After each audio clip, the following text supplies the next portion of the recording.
to equate those who perpetrate violence with the innocent people who suffered at their hands. That's not justice, and it's not right.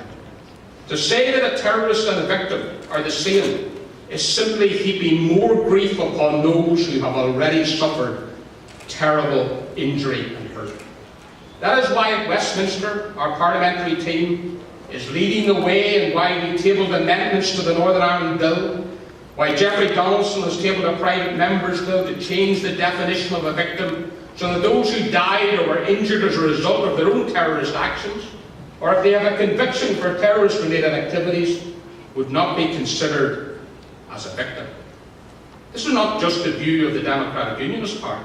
It's the view of the vast majority of the people in Northern Ireland. This is a matter of real importance, and we will not give up the fight until the law is changed to recognise the truth of what the situation should be. Just a few weeks ago, this issue was brought starkly to the fore once again. In the 20th anniversary of the Shankill bombing, which reminded us that there is a chasm between those innocent men, women and children who lost their lives as they went about their normal Saturday routine, and the terrorist bomber who lost his. They are not the same, and they should never be treated the same by the law. And that is why that definition must be changed. And shame on Jerry Kelly and Sinn Féin, who continue to glory and wallow in the filthy deeds of murder and terrorism. We say that this must stop. And let us be clear today that there is no equivalence either between those who caused violence in this country and those who defended our country in the security forces.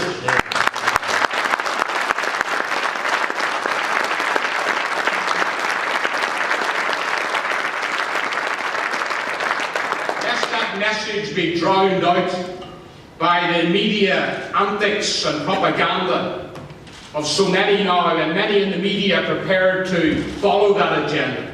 There is no equivalence between the terrorists who used bombs and bullets and those who were left behind injured, bereaved, and those who stood against them wearing the forces of the crowd, wearing the uniform of the crowd.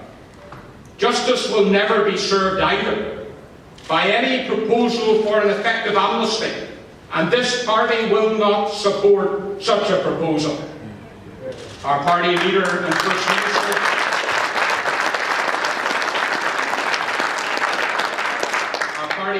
First Minister, speaking for the people of Northern Ireland, has spelled it out very clearly. And I'm glad that in response to my question on Wednesday, the Prime Minister also ruled it out. Victims must be at the core of any process about the past, and they have made it clear that justice and truth cannot be casualties as well. The voices of all innocent victims need to be heard.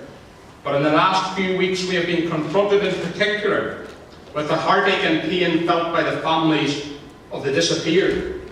No one could have failed to have been moved by the tragic and moving stories of families left broken and desolate because they are unable to bury their loved ones, or who were left with no information as to what happened to their parents, to their siblings and their family members, and have been left like that for decades. Their pain is real and it cannot be ignored. And that is why we say as a party that Gerry Adams cannot simply be allowed to walk away as if none of this happened. The selective amnesia, the transparent deception of the Sinn Féin leader only serves to add to the suffering of those already hurting. The measure of any society is the value in which we place and hold justice. The spotlight is rightly pointing at Gerry Adams. He and his party colleagues in Sinn Féin hope they can ride out the storm. But this is a storm that will simply not go away.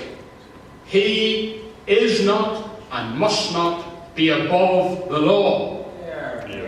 Nor is he some kind of victim, as they would like to play it out.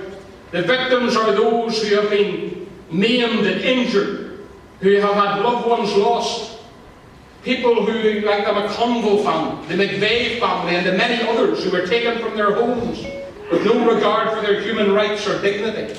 And no words from Sinn Féin or their disgraced leader will change that truth. We have seen precious little evidence of leadership from Sinn Féin in the past few months, or any feeling that they understand the hurt and pain that they're inflicting on people in society.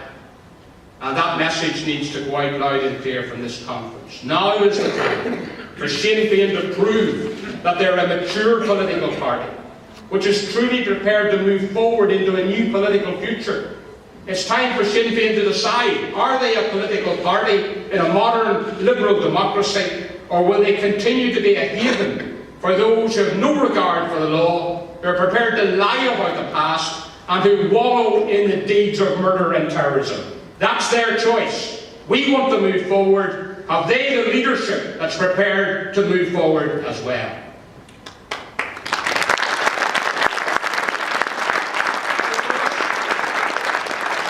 Ladies and gentlemen, the issue is clear. Innocent victims must be treated with dignity and respect, and we will not allow others to add to their pain. But when we talk about victims and innocent victims, we include more than those who have just been devastated by acts of violence during our history. In Northern Ireland, we need to face down evil in whatever form it takes. And that is why our party chairman, Lord Mark, has sought to give a voice to those who find themselves trafficked from their homes to this country. There can be little doubt that human trafficking in modern-day slavery, and we heard a terrible example of it just overnight in London, that these are terrible crimes that offend against the inherent dignity of a human being. And we need in this province to put in place the most robust and far-reaching legislation possible in order to tackle these terrible crimes.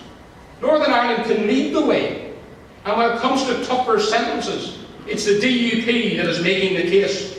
While David Ford wants to tread softly, we are being robust in the defence of the exploited. It's this party once again that's giving leadership, while others dither. Leadership requires standing up for what is right, even when it's sometimes not very popular, and when others want to stand against it.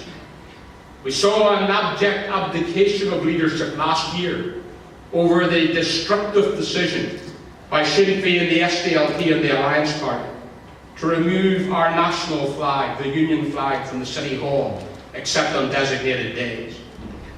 As a result, community relations soured. Enormous damage has been done to trust and relationships at all levels.